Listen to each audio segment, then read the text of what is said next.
এই পৃথিবীর বুকে যেই মানুষটা যেখান থেকে থাকিয়া হাবিবে কিবরিয়া মুহাম্মদুর রাসূলুল্লাহ সাল্লাল্লাহু আলাইহি ওয়াসাল্লাম উনার উপর দরুদ ও সালাম পাঠ করবে, ওই ফেরেশতারা রাসূলের রওজার মধ্যে যাইয়া এই দরুদ ও সালামগুলি পৌঁছাইয়া দেয়। চিল্লা বলেন সুবহানাল্লাহ। এখন যারা আপনারা দরুদ ও সালামটা পড়েন নাই, আপনারা লসের মধ্যে পড়লেন দ্বীনি মজলিসের মধ্যে বসিয়া। এই কারণে রাসূলের উপরে বেশি বেশি দুরূদ শরীফ পড়তে হবে। রাজি আছেননি? কে কে রাজি? কে কে রাজি? নারে তাকবীর! রাসূলের রওজা মুবারকে জানাই লাখো সালাম, রাসূলের রওজা মুবারকে জানাই লাখো সালাম। বাংলার প্রান্ত হতে রাসূল তোমায় দিলে সকিলাম, ফরিদপুরের ভূমি হতে রাসূল তোমায় দিলে সকিলাম, রাসূলের রওজা মুবারকে জানাই লাখো সালাম। কথা ঠিক? তাহলে রাসূলের উপর দুরূদ পড়তে কেউ মানে কৃপণতা করবেন? তাহলে আমি আমার আলোচনাটা শুরু করি ইনশাআল্লাহ। একই বিষয়ের আলোচনা, আউট কোনো কথা হবে না, যতক্ষণ কথা হবে কুরআন টু হাদিস, কুরআন টু হাদিস। তাহলে প্রথম নাম্বার হাদিসটা বললাম, রাসূলের উপর দুরূদ পড়লে এই দুরূদটা পৌঁছাইয়া দেয় কারা? সবাই কয় না কারা? ফেরেশতারা পৌঁছাইয়া দেয়। এবার আসুন আমি আপনাদের সামনে কুরআনুল কারীমের দুই জায়গা থেকে তিলাওয়াত করেছি। এক নম্বর হলো সূরা আহজাব, দুই নম্বর হলো 108 নম্বর সূরা। এটা আপনাদের মুখস্থ রাখতে হবে। গত বছর আলোচনা করেছিলাম সূরা বনি ইসরাঈল। কেউ ছিলেন গত বছর? হ্যাঁ, কয়জন ছিলেন? এই তো মাশাআল্লাহ। এই কারণেই তো গো আপনারা উঠেন নাই, কিছু লোক চলে গেছে, ওনারা চিনে নাই আর বুঝে নাই। ছোট মানুষ দেখছে তো ভক্তি নাই, ছোট মানুষ কি আর কইব না। কথা যখন হবে কুরআনের, তখন কথাটা আর ছোট হবে না। কার কথা? কথা কয় না, কার কথা? যালিকাল কিতাবু লা রাইবা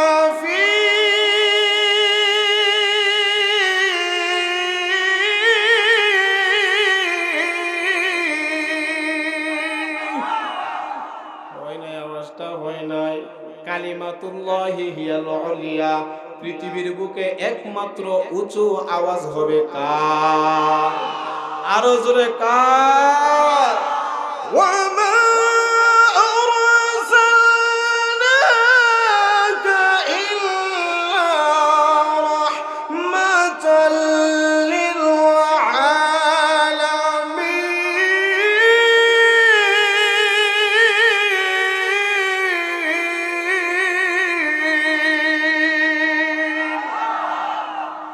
চলবে ইনশাআল্লাহ। এটা হলো ব্যাটারিরা আমি চার্জ দিই সারা বাংলাদেশে। ব্যাটারিরা কি করি? ব্যাটারি বলতে কি? ইমানের ইমান, ইমান এই তেলাওয়াত করলে ইমান বাড়ে। কন্যা সুবহানাল্লাহ, সুবহানাল্লাহ। দলিল কি? সূরা আনফালের 2 নম্বর আয়াতের দ্বিতীয় অংশে আল্লাহ বলেন, ওয়া ইযা তুলিয়াত আলাইহিম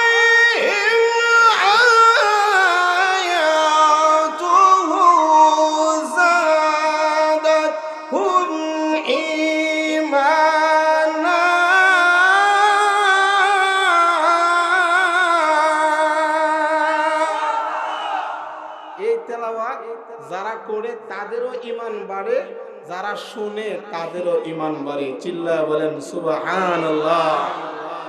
আমি যে সূরাটা তেলাওয়াত করলাম কুরআনুল কারীমের সিরিয়াল অনুসারে 108 নাম্বার। বলেন কত নাম্বার? এই তো মাশাআল্লাহ 108 নাম্বার। এই সূরাটা নাজিল হয়েছে মক্কায়। এই সূরার ভিতরে আয়াত আছে 3টা। আওয়াজ দিয়ে বলেন কয়টা? এই সূরার নাম হলো সূরাতুল কাউসার। বলেন সূরার নাম কি? সূরাতুল কাউসার। কুরআনুল কারীমে এর চেয়ে ছোট আর কোনো সূরা নাই এটাই হলো সবচেয়ে ছোট সূরা। তাই আমিও ছোট সূরা, ছোট মানুষ, অল্প কিছুক্ষণ কথা বলবো এই সূরাটারে সামনে রাইখা। এটা আপনারা মুখস্থ করবেন, এখান থেকে কিছু আমল পাইবেন, শিক্ষা পাইবেন। ওই শিক্ষাগুলি মুখস্থ করিয়া বাড়িতে নিয়ে যাব, আমল করব ইনশাআল্লাহ। রাজি আছেন কে কে? নারায়ে তাকবীর, নারায়ে তাকবীর। যে আওয়াজ শুনে ওরে মুসলমান,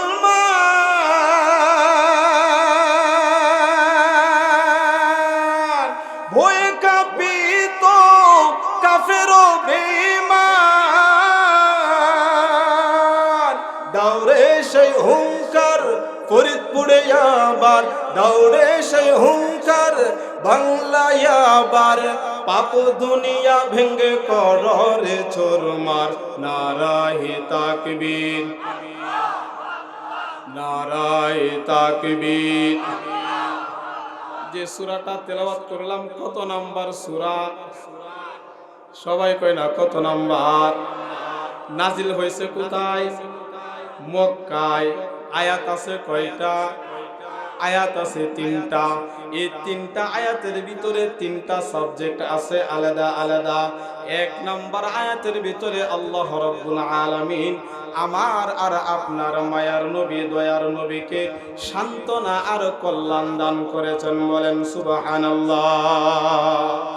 এই সান্ত্বনা আর কল্যাণ কি এই আয়াতের শানে নুজুল বলতে যাইয়া হযরতে আনাস ইবনে মালিক রাদিয়াল্লাহু তাআলা আনহু একাধিক হাদিস বর্ণনা করেছেন। আমি অনেকগুলি হাদিসকে একসাথে আপনাদেরকে বোঝানোর জন্য বলবো, শুধুমাত্র শুনবেন। এই সূরাটা যখন নাজিল হয়ে যায়, তখন আমার আপনার নবীজি সাহাবায়ে কেরামকে নিয়ে বসা, সাহাবায়ে কেরাম নবীজির সামনে বসা, আর আল্লাহর হাবিব সাহাবীদের সামনে বসা।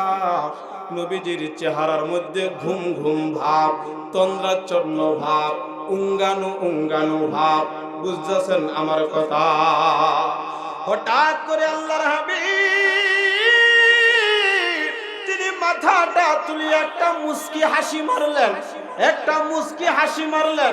হযরত আনাস ইবনে মালিক রাদিয়াল্লাহু তাআলা আনহু বর্ণিত, তিনি বলেন সাহাবায়ে কেরাম প্রশ্ন করলেন, ইয়া রাসূলুল্লাহ, ইয়া হাবিবাল্লাহ, ওগো আল্লাহর হাবিব, দেখলাম আপনার চেহারার মধ্যে ঘুম ঘুম ভাব, হঠাৎ করে কেন আপনি হাসি মারলেন? আল্লাহর নবীজি তখন বলতে লাগলেন, ও আমার সাহাবীরা শুনো, এই মুহূর্তে আল্লাহ তাআলা আমার নিকট একটা সূরা নাজিল করিয়া দিয়েছে। বলেন সুবহানাল্লাহ। এবার নবীজি বিসমিল্লাহ সহকারে সাহাবায়ে কেরামের সামনে এই সূরাটা তেলাওয়াত করলেন। আমি একবার তেলাওয়াত করি, আপনারাও আস্তে আস্তে পড়েন। বিসমিল্লাহির রহমানির রহিম। ইন্না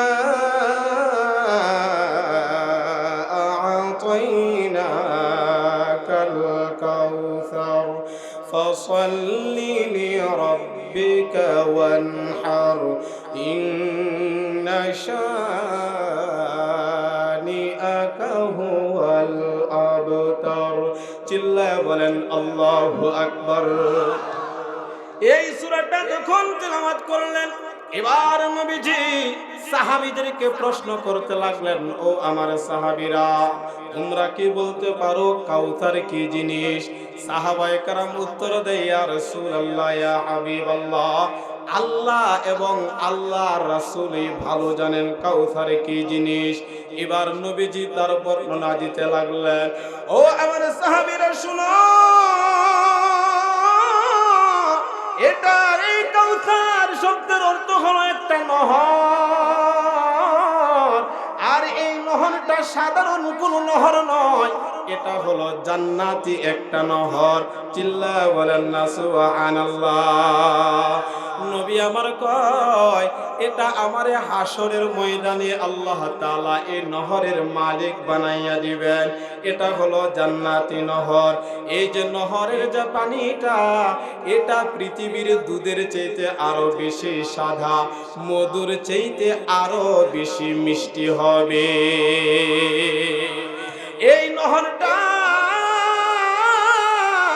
দুই পার্শ্বে এত পরিমাণ পেয়ালা থাকবে, পেয়ালা পান করার জন্য। এই পেয়ালাগুলির গণনা করতে যাইয়া আল্লাহর হাবিব অন্য এক হাদিস শরীফের মধ্যে ফরমান, ও আমার সাহাবীরা শোনো, আকাশের তারকা যেরকম ভাবে গণনা করিয়া শেষ করা যায় না, এই হাউজে কাউসারের পেয়ালাও গণনা করিয়া শেষ করা যাবে না। এবার আমার নবী বলেন, শোনো, এই হাসরের ময়দান যখন কায়েম হয়ে যাবে, তখন আমার বান্দা আর বান্দিরা, আমার যত উম্মত আছে, আমার সমস্ত উম্মতেরা হাসরের কঠিন ময়দানে পানির পিপাসার জন্য তারা দিশেহারা হয়ে যাবে। তখন এই হাউজে কাউসারের এক পেয়ালা পানি যারা পান করবে, এই মানুষটা জান্নাতে ঢোকার আগ পর্যন্ত আর তাদের পানির পিপাসা লাগবে না। আপনারা বলবেন, হুজুর, হাসরের ময়দানে আবার পানির প্রয়োজন কেন লাগবে? قال رسول الله صلى الله عليه وسلم يقول يحشر الناس يوم القيامة حفاة عراة غرلا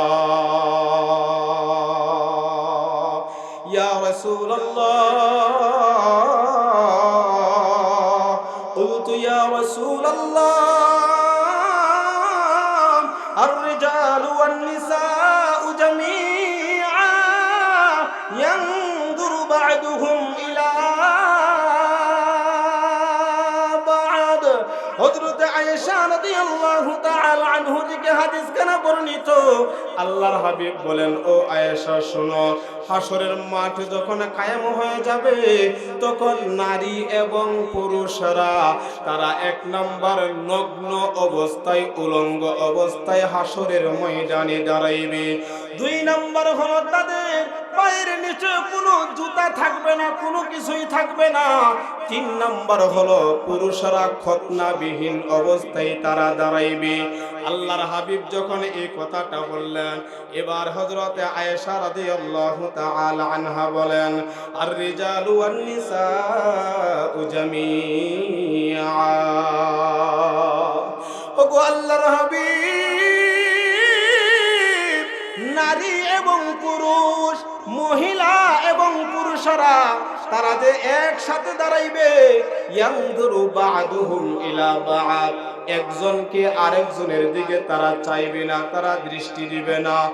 আর আল্লাহর হাবিব বলেন, ক্বালা ইয়া আয়েশা, ও আয়েশা, আশাদ্দু মিন আইয়ুহিম্মাহুম যালিক। ও আয়েশা, হাসরের মাঠ যখন কায়েম হয়ে যাবে, তখন একজনের দিকে আরেকজন তাকানোর মন মানসিকতা আর তখন থাকবে না। সবাই ইয়া নাফসি ইয়া নাফসি করতে থাকবে। এরকম কঠিন পরিস্থিতি যখন হয়ে যাবে, অন্য হাদিস শরীফের ভিতরে আল্লাহর হাবিব বলেন, হাসরের মাঠ তখন তামার চাইতে আরো ভয়ানক উত্তপ্ত হয়ে যাবে। মাথার উপরে তখন সূর্যগুলি আসিয়া যাবে।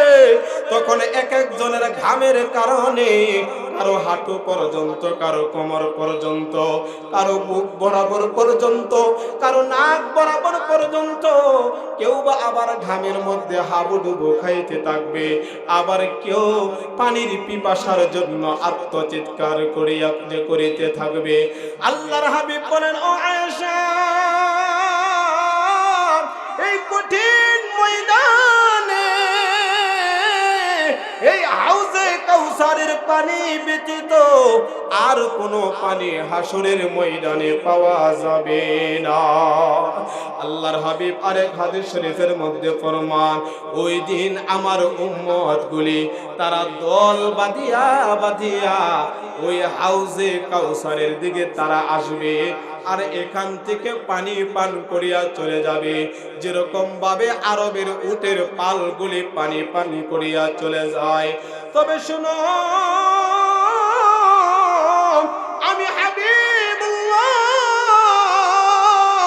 আমি তাকাইয়া তাকাইয়া দেখব দুনিয়ার আমার উম্মতরা তারা পানিগুলি পান করিয়া হাসতে হাসতে তারা জান্নাতের দিকে চলতেছে।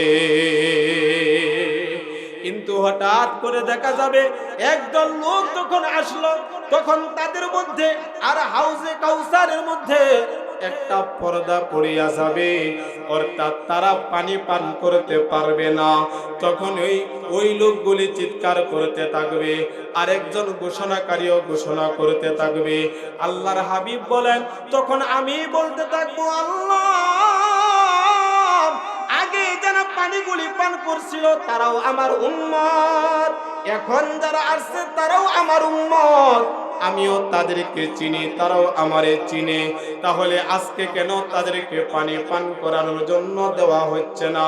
সেই দিন বলা হবে, ওগো হাবিবুল্লাহ, এই উম্মতগুলো দুনিয়ার বুকে ছিল, কিন্তু আপনি নবীকে তারা নবী হিসাবে মানে নাই, আপনি নবীরে তারা আদর্শ হিসাবে গ্রহণ করে নাই, আপনার নবীজির সুন্নত তারা জীবনে বাস্তবায়ন করে নাই, আপনার ভালোবাসা তাদের অন্তরের ভিতরে ছিল না।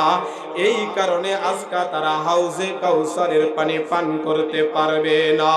আল্লাহর হাবিব বলবেন, সুহবান সুহবান, দূর হয়ে যাও, দূর হয়ে যাও।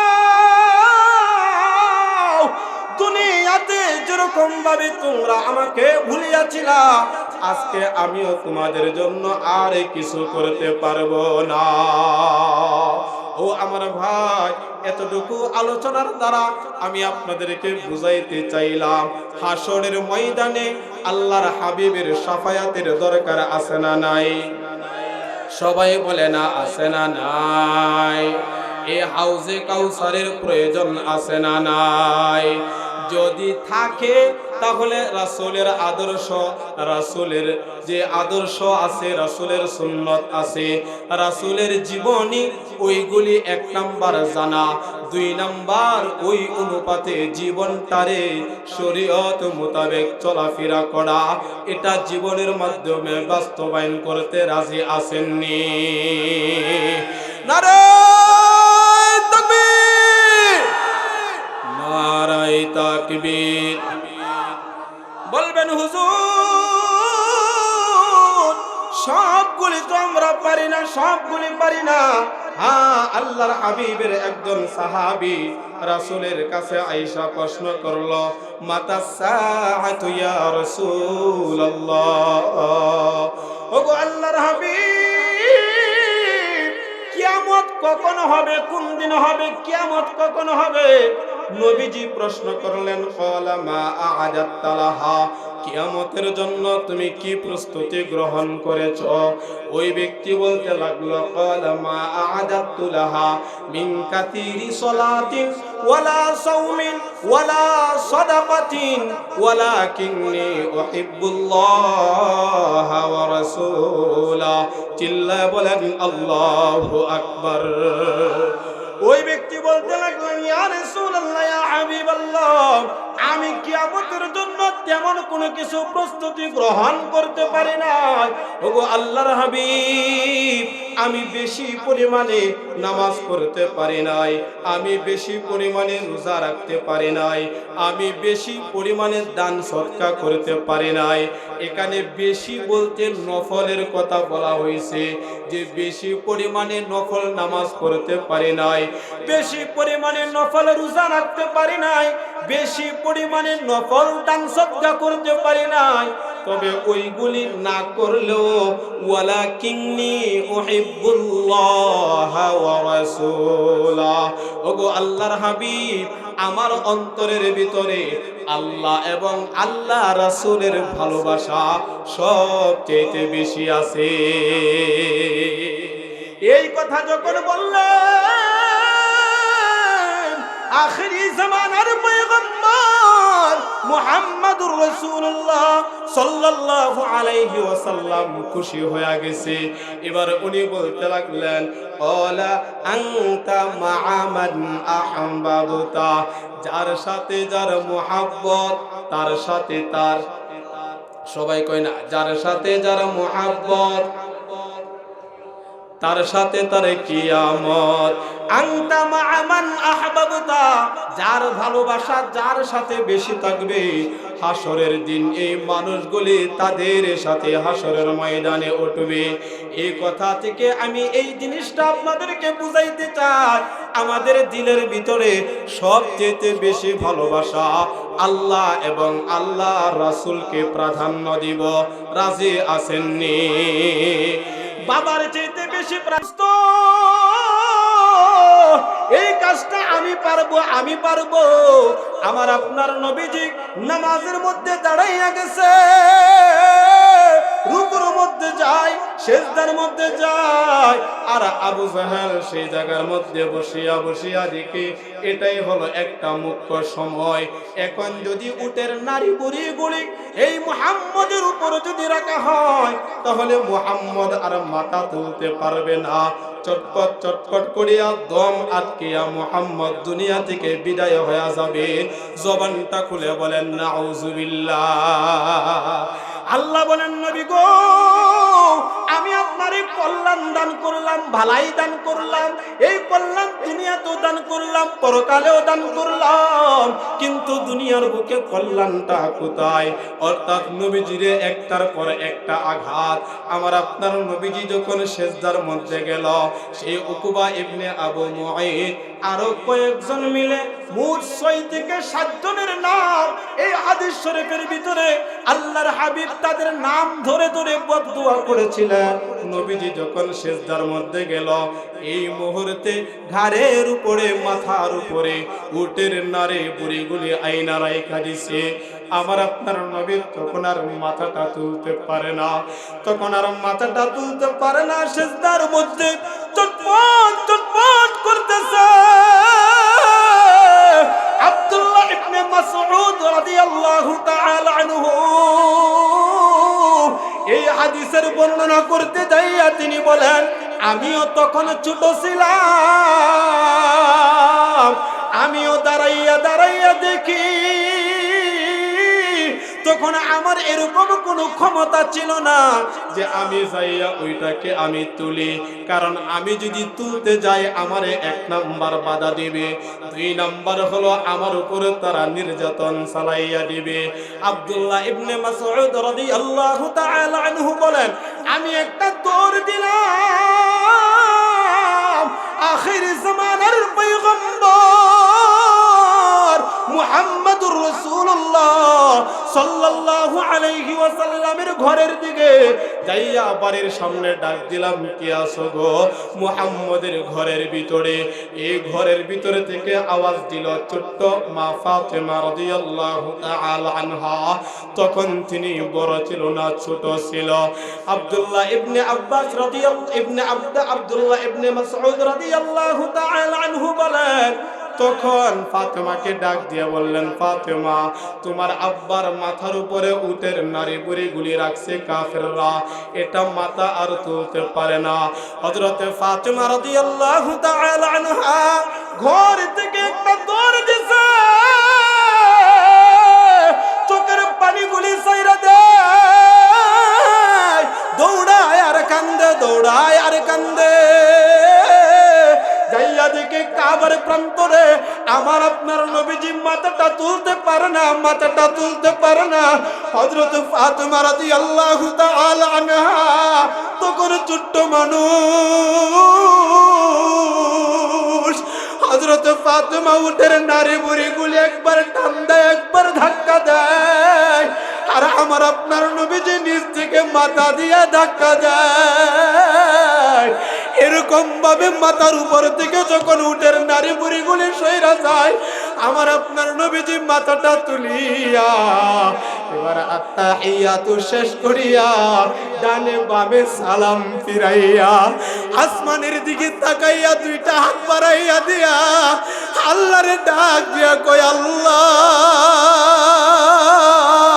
তোমারে সাক্ষী রাখলাম, আমারে যারা এরকম ভাবে কষ্ট দিল আল্লাহ তাদের জন্য তোমার কাছে আমি বিচার দিলাম। হাদিস শরীফের ভিতরে 6 থেকে 7 জনের নাম উল্লেখ করেন। এর ভিতরে আবু জাহেল ছিল, উকবা ইবনে আবু মুঈত ছিল, তার সাথে আরো 5 জন লোক ছিল। ওই লোকগুলি বদরের যুদ্ধে তারা জাহান্নামে চলে যায়। ও আমার ভাই, আমার আপনার নবী, দয়ার নবী, মায়ার নবী, রহমাতাল লিল আলামিন, আল্লাহ পুরা জাহানের জন্য যারা রহমত বানাইয়া পাঠাইছেন, তিনি কখনো কারো জন্য বদদুয়া করতেন না। তায়েফের ময়দানে যখন গেছিলেন, কাফেররা এত পাথর মারছিল, নওজোয়ান যুবকদেরকে লেলিয়ে দিছিল মুহাম্মদের উপর পাগল পাগল বলিয়া। পাথর নিক্ষেপ করার জন্য হযরত যায়েদ রাদিয়াল্লাহু তাআলা আনহু বলেন, আমার আপনার নবীজির শরীরের মধ্যে পাথরগুলি এরকম ভাবে যাইয়া ঢুকিয়া গেছে, চামড়া মুবারক ভেদ হইয়া পাথর খোনাগুলি আটকিয়া গেছে। আমার আপনার নবীজিরে যখন ধরে একটা জায়গার মধ্যে নিয়া ওই পাথর কোনাগুলি যখন আঙ্গুল দিয়া সরায়, আর ওই জায়গা থেকে ছিটকাইয়া ছিটকাইয়া রক্তগুলি বের হইতে লাগলো। আল্লাহর হাবিব মুহাম্মদুর রাসূলুল্লাহ সাল্লাল্লাহু আলাইহি ওয়াসাল্লামের এই কষ্ট দেখিয়া আরশের মালিক আল্লাহ আর সহ্য করতে পারে না, সহ্য করতে পারে না। জিবরাইলের পাঠাইয়া দিছে, যাও জিবরাইল। আরেক বর্ণনায় হলো ওই যে পাহাড়ের যত ফেরেশতাগুলি ছিল তাদেরকে ডাক দিয়া কই, ও ফেরেশতারা তাড়াতাড়ি যাও, আমার পয়গম্বরের কাছ থেকে অনুমতি নাও। আমার পয়গম্বর যদি অনুমতি দেয় তাহলে এই পাহাড়গুলির আসমানের মধ্যে তুলিয়া তাদের উপরে পাহাড়টা চাপা দিয়া তাদেরকে ধ্বংস করিয়া দাও। এত কষ্ট পাওয়ার পর, এত কষ্ট পাওয়ার পর আমার আপনার নবীজি এই উম্মতের জন্য বদদুয়া করে নাই, বদদুয়া করে নাই। একটা মাত্র চিন্তা যে দুনিয়ার জিন্দেগিতে আমার আপনার নবীজি কষ্ট করেছে, উদ্দেশ্য হলো উনার সেই উম্মতগুলি যেন তারা জাহান্নাম থেকে বাঁচতে পারে। ফেরেশতারা যখন আয়েশা অনুমতি চাইল, আল্লাহর হাবিব বলেন, ও ফেরেশতারা শুনো, ও জিবরাইল ভাই তুমিও শুনো, তাদেরকে যদি আজকে ধ্বংস করে দেওয়া হয় তাহলে এই কালিমার দাওয়াত কে গ্রহণ করবে, আমি কার কাছে নিয়ে যাব? তারা আজকে বুঝে না, তাদের পরবর্তী প্রজন্ম অবশ্যই তারা বুঝবে, সত্যটা গ্রহণ করবে।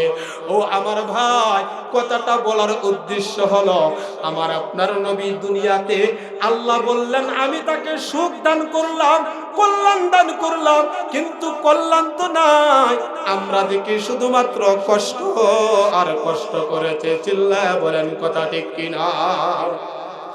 শুধুই নবীর ওসিলাতে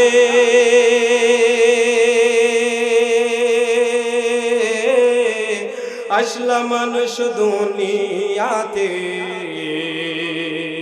তিনি না হইলে আজি আসতো কে কেউ ভুবনে, নবী বিনে কে তরাবে ফুল সিরাত মিজানে, নবী বিনে কে তরাবে ফুল সিরাত মিজানে। খোদার জ্বালাই নবীজি মোর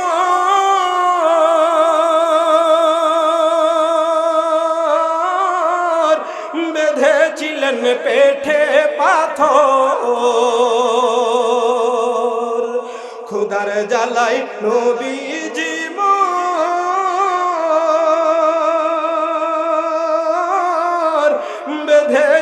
যেতেন পেটে পাথর, কাতর হয়ে মাঝে মাঝে পড়ে যেতেন জমিনে, কাতর হয়ে মাঝে মাঝে পড়ে যেতেন জমিনে। নবী বিনে কে তরাবে ফুল সিরাত মিজানে, নবী বিনে কে তরাবে ফুল সিরাত মিজানে। নবীর শাফায়াতের দরকার আছে না নাই? সবাই কয় না আছে না নাই? ও গো নবীর উম্মতেরা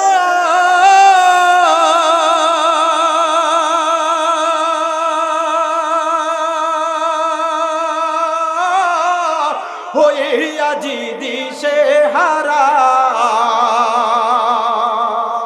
ও গো নবীর উম্মতেরা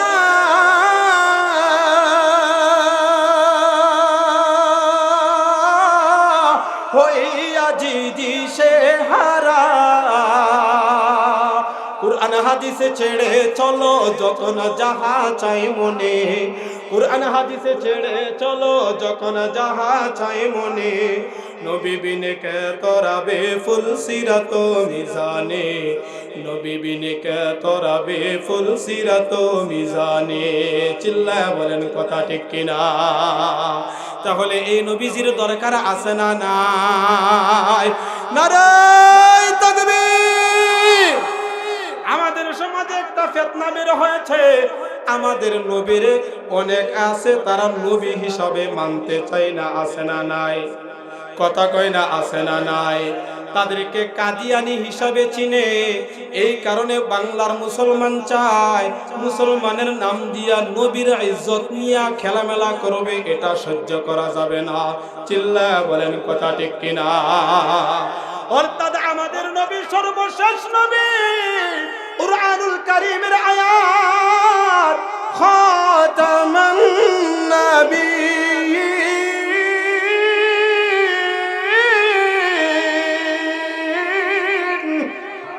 আল্লাহ বলেন উনি হলেন সর্বশেষ নবী, উনার পরে আর কোন নবী আসবে না।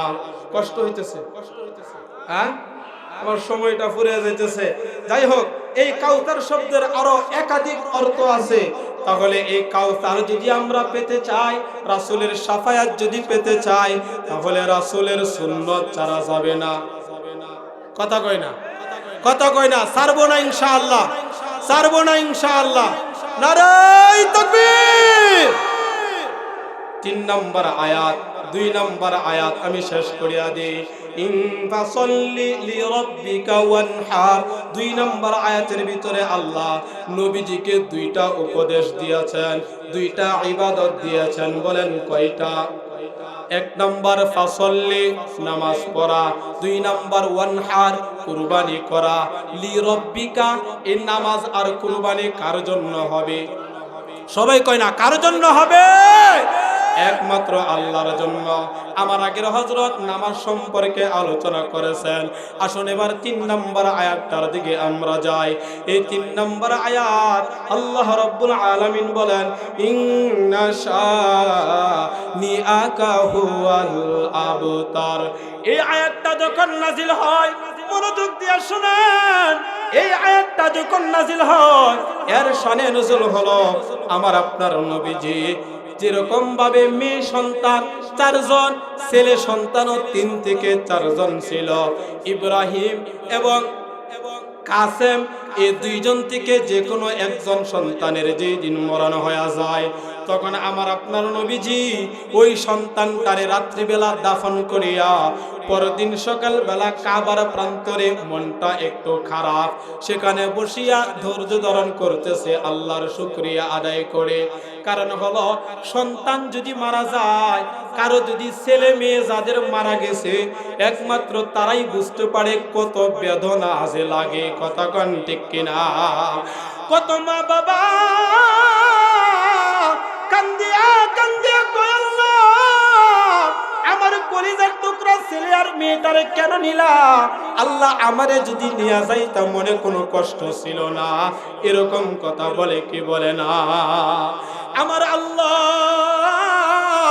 আমার আপনার হাবিব মুহাম্মদ রাসূলুল্লাহ সাল্লাল্লাহু আলাইহি ওয়াসাল্লামকে কন্যা সন্তানও দিলেন এবং ছেলে সন্তানও দান করলেন। এই ছেলে সন্তানগুলি সবগুলি বালক হওয়ার আগেই আল্লাহ রাব্বুল আলামিন দুনিয়া থেকে উঠাইয়া নিয়ে গেছেন। কিন্তু মনটা খারাপ, বাইতুল্লাহর সাথে হেলান দিয়া বসা।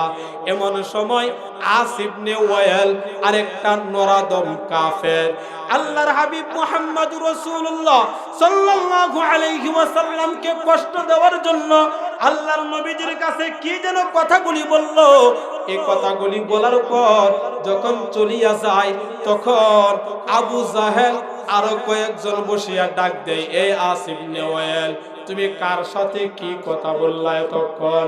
তখন নবীজিরে শুনাইয়া আস ইবনে ওয়াইল বলতে লাগলো, আমি এতক্ষণ আবু তারের সাথে কথা বললাম।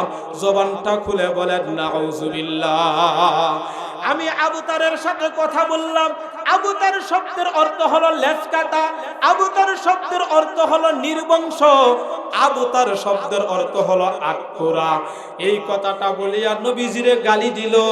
অর্থাৎ নবীজির মনের মধ্যে কষ্ট গেছে কি গেছে না? কথা কয় না গেছে কি গেছে না? কষ্ট শুধু নবীজির মনে নয়, এই কষ্ট আরশে আযমের মধ্যে যাইয়া ধাক্কা লাগিয়া গেছে। আল্লাহ এটা সহ্য করতে পারে নাই। আল্লাহ জিবরাইলকে ডাক দিয়ে কয়, জিবরাইল, আমার পয়গম্বরে আটকুরা বলিয়া গালি দিল, আমার পয়গম্বরের লেজ কাটা বলিয়া গালি দিল।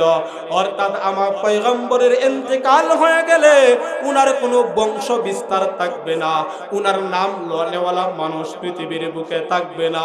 এই বলিয়া তারা গালি দেয়। ও জিবরাইল, আপনি যাইয়া আমার পয়গম্বরের কাছে এই আয়াতটা নিয়ে জানাইয়া দেন, ইন্না